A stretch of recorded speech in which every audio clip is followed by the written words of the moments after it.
Actually, the planes don't go meow anymore. I don't know what noise they make because I'm usually inside the plane. But here's the question. This is, of course, a model, a toy airplane. Now, you imagine how big an airplane is. I'm sure most of you have been on a plane, or if you haven't, you've seen an airplane. They're big, right? Especially this type that carries hundreds of people. But here's a question, and you might have thought of it. You might already know the answer, but it definitely would have crossed your mind. Hopefully not while you're on the airplane and you start to have a panic attack. How do airplanes fly?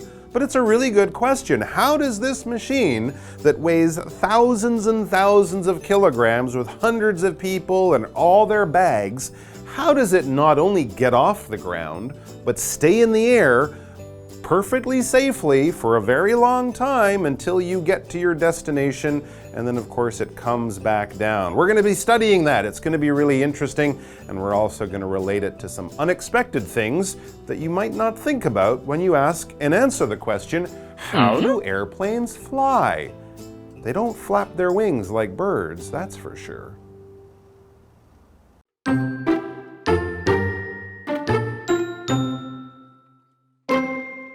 To understand how planes fly, we need to look at the physics of flight. As shown in Figure 1, a plane in flight is acted on by 4 key forces: lift, gravity, thrust, and drag. Lift is the force that keeps the plane in the air. The force acting against it is gravity, which pulls the plane down. The shape of an airplane's wings creates lift. Air moves faster over the top of the wing than the bottom. When air moves faster, air pressure decreases.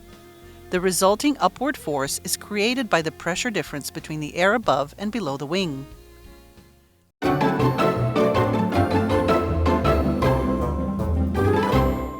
All right, so we're going to ask the question and hopefully answer the question, how do airplanes fly? Now, of course, this is physics. This is how things move through the air and all sorts of complicated stuff, but we're going to give you the basics.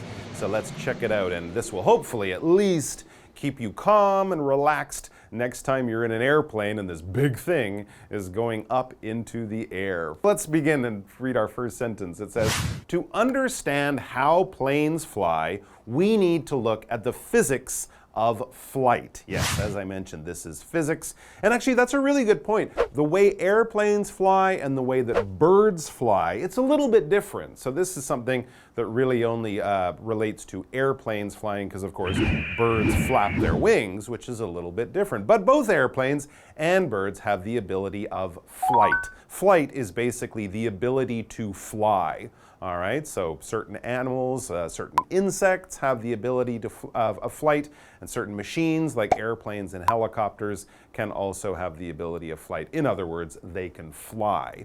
Here's an interesting sentence. Wings are not necessary for flight. Yeah, well, that's a really good point. I mean, think of rockets. They can fly, but they don't use wings. But generally, wings will definitely make flight much easier. And with airplanes, we're going to find out why. Now, Figure 1, as you can see up here in this nice little diagram, is showing us the 4 main forces acting on an airplane as it is moving through the air. It says, as shown in Figure 1, a plane in flight is acted on by 4 key forces. These are the main things affecting the airplane, the main things that we have to figure out in order to get the plane to fly. Lift is pulling the airplane up into the sky. Gravity is pulling the airplane down towards the ground in the same way that a ball will fall towards the ground after you throw it. Thrust is the force of pushing the airplane. That, of course, comes from the engines, and drag, that is the air pushing against the airplane. And of course, as you go faster and faster, the drag will get more and more, so you'll need more thrust. There's a lot of balancing of these forces that has to happen in order to get the plane to actually go up and stay in the air. Now, lift is the force that keeps the plane in the air. The force acting against it is gravity, which pulls the plane down, pulls or pushes the plane down. Yeah, this is, of course, something that most of us know. Lift comes from the wings and gravity just comes from the earth, as you might expect. Okay, so these are things we know. And the next thing we read says, the shape of an airplane's wings creates lift. Absolutely. If you've ever noticed the shape of an airplane's wings, it's not flat. It's not flat like a board. It's curved on the top and flat on the bottom usually. And the curve on the top will be much bigger than any small curve on the bottom. That is very, very important. Why? Well, air moves faster over the top of the wing than the bottom. So that curve pushes the air over the wing much faster than the air moving smoothly over the bottom. And what does that do? Well, when air moves faster, air pressure decreases. The force of the air, the pressure of all the air in the atmosphere, it decreases. It gets lower over the top of the wing than over the bottom of the wing. And of course, when the pressure is lower,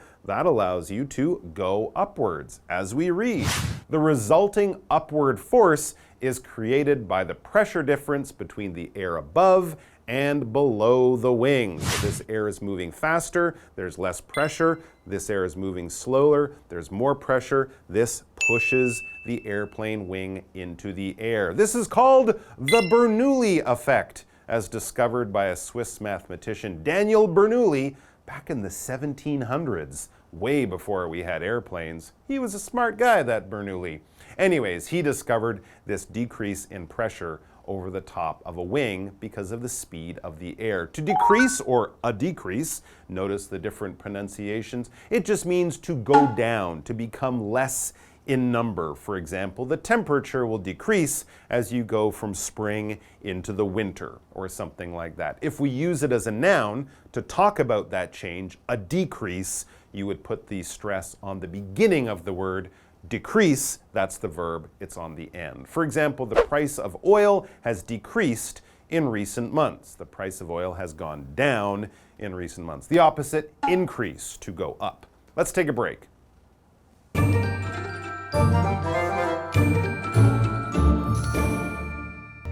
Hello， 大家好，我是 Hanny。在今天的课程中，我们要来了解飞机是如何飞行的。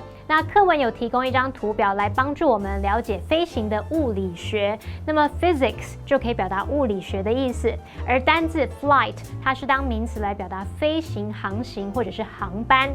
Mike 老师讲到这个鸟类飞行时，他提到 flap。Flap 就是摆动啊、拍打或者是振翅，翅膀震动那个震的动作。老师还有提到 diagram 这个字 ，diagram，diagram 就表示图表、示意图。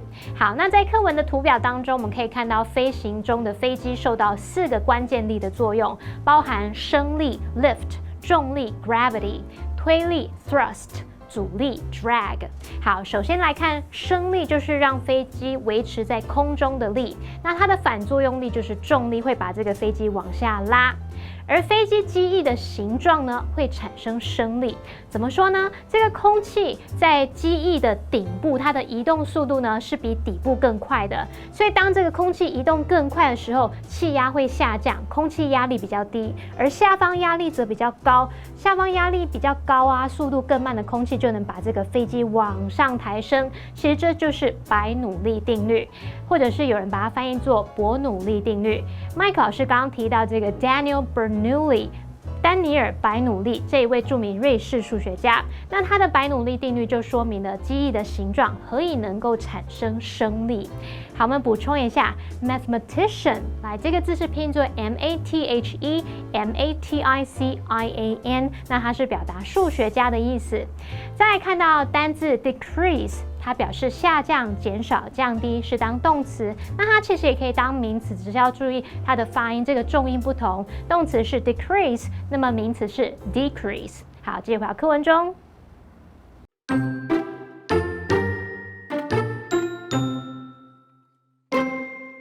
Thrust is what moves the plane forward. It's typically created by a propeller or jet engine. The opposite force of thrust is drag. This is caused by air particles hitting and slowing the plane. For a plane to fly, the lift force must be stronger than the force of gravity, and the thrust must be more powerful than the drag. While this sounds simple, these four forces are constantly working against one another. It turns out it's not easy to get a 40,000 kilogram plane to fly.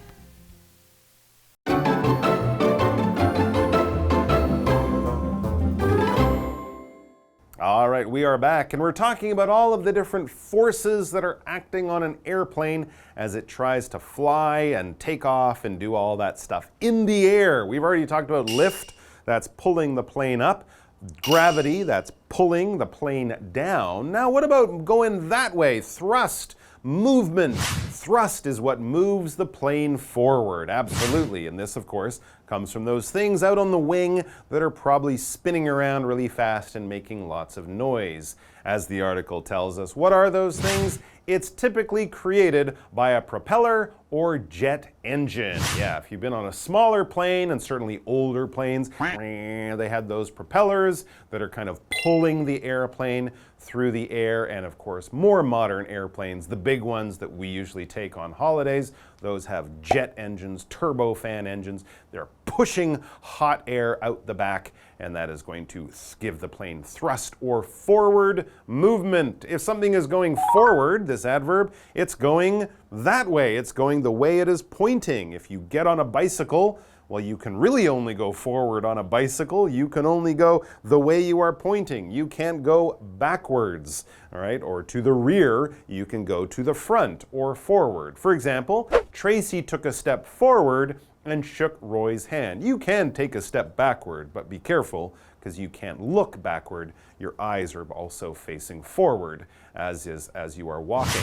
The opposite force of thrust is drag. Drag is the air pushing against the plane as it cuts through the air. This is caused by air particles hitting and slowing the plane. The best way to experience drag, and you've probably done it at some point if you're in a car on the highway, put the window down, put your hand out. If your hand's like this, it'll go through the air quite easily. If you do that, whoosh, suddenly your hand gets pushed in the opposite direction. That is the drag hitting your hand. That's why airplanes are that nice shape. We don't have airplanes that are shaped like a box. We have airplanes that are shaped like a fish, for example, because they have very little drag.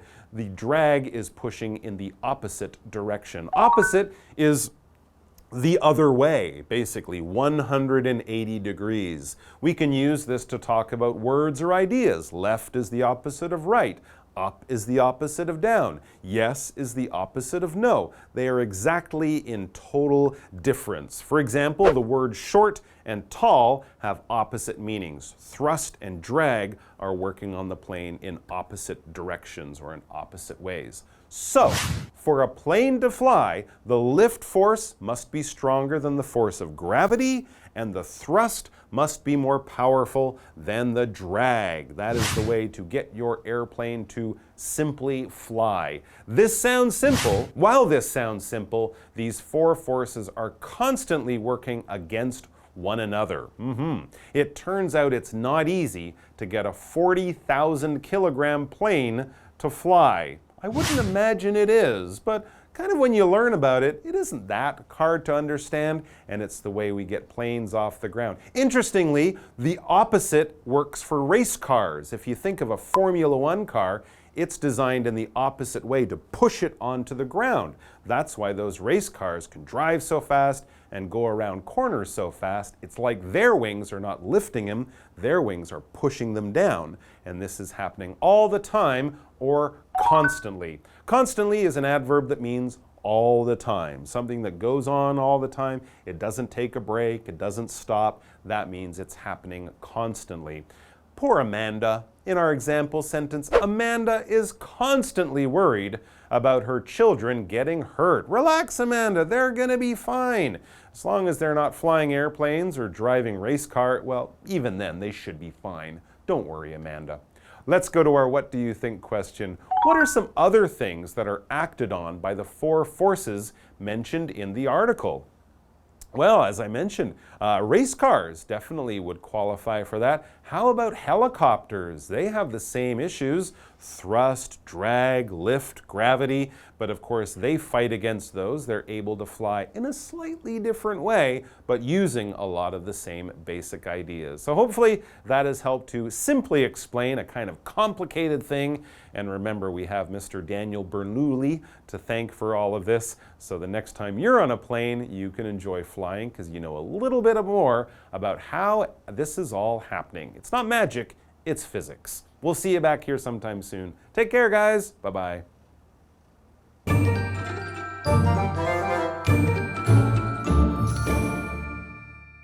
好，我们接着就来看看推力和阻力。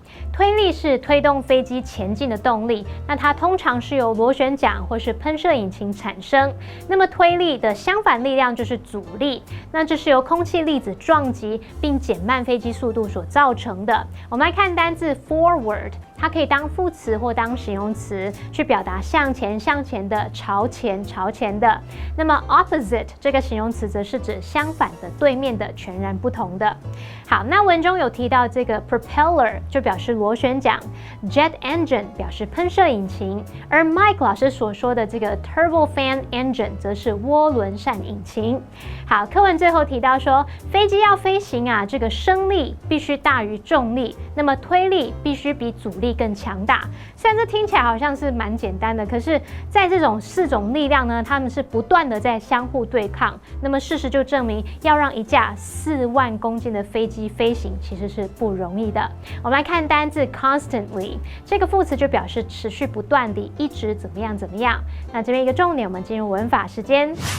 好，我们来看这个重点是 turn out， 它表示结果是怎么样，最后变成怎么样。那这个片语动词是做不及物用，常常用来表示事情变成某种出乎意料的结果。以下介绍3种常见的句型。第一种呢，是你可以用主词 turn out 再加副词。举例来说 ，To our relief。The event turned out well。让我们松一口气的是，那场活动还挺顺利的。那第二个句型是主词 turn out to be 名词或形容词，其中的 to be 可以省略哦。举例来说 ，The meeting turned out to be fruitful。那场会议结果很有收获，收获满满。好，第3个句型是 It turns out that 主词加动词，其中的 that 可以省略，像是 It turns out that the restaurant has moved to a new location。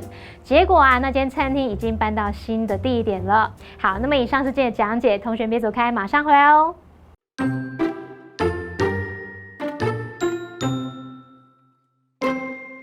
To understand how planes fly, we need to look at the physics of flight. As shown in Figure 1, a plane in flight is acted on by 4 key forces: lift, gravity, thrust, and drag. Lift is the force that keeps the plane in the air. The force acting against it is gravity, which pulls the plane down. The shape of an airplane's wings creates lift. Air moves faster over the top of the wing than the bottom. When air moves faster, air pressure decreases. The resulting upward force is created by the pressure difference between the air above and below the wing. Thrust is what moves the plane forward. It's typically created by a propeller or jet engine. The opposite force of thrust is drag. This is caused by air particles hitting and slowing the plane. For a plane to fly, the lift force must be stronger than the force of gravity, and the thrust must be more powerful than the drag. While this sounds simple, these 4 forces are constantly working against one another. It turns out it's not easy to get a 40,000 kilogram plane to fly.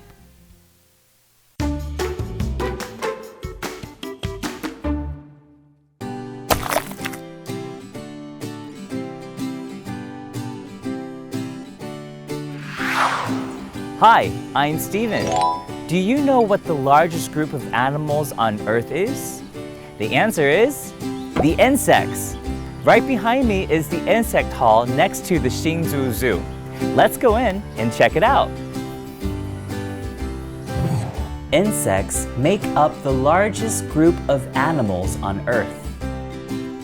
They developed on Earth long before humans did.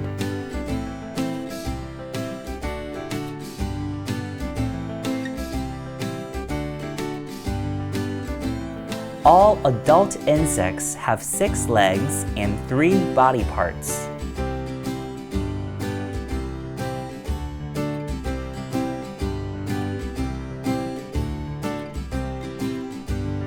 Insects come in many different shapes, colors, and sizes. Beetles have hard shells to protect them from bites.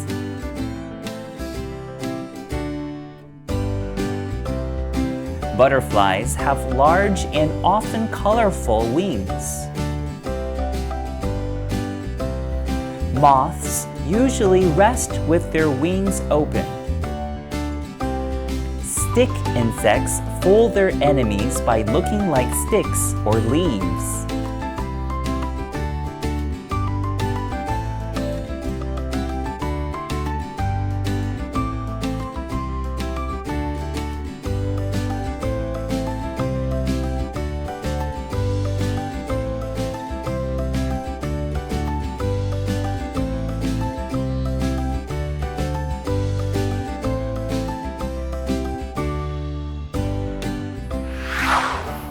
Wow, I've learned so much about insects today.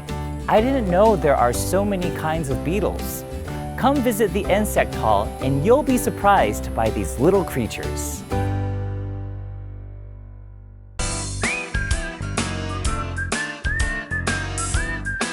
See you next time!